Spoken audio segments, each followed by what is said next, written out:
Tonight, Minnesota health officials are scrambling after learning the federal government is pulling 25% of its budget, more than $200 million in funding. Gordon Severson shows us how the effects could be felt far beyond the state level.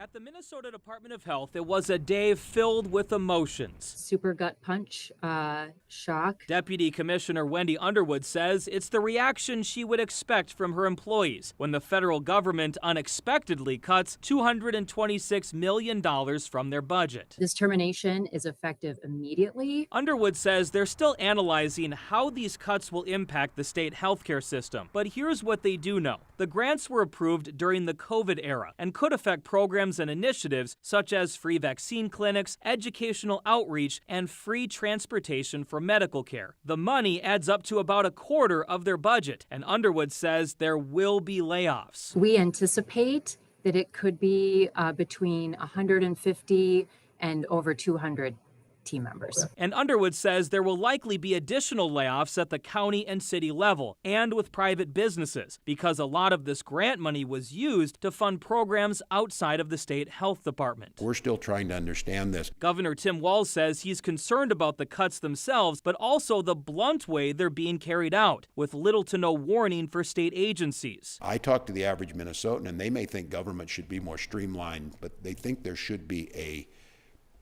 cohesive reasoning for why these things are done. Underwood agrees some of these grants were slated to end later this year, some of them next year and beyond. But ending everything all at once creates unnecessary chaos for her employees. Yes, this is absolutely unprecedented.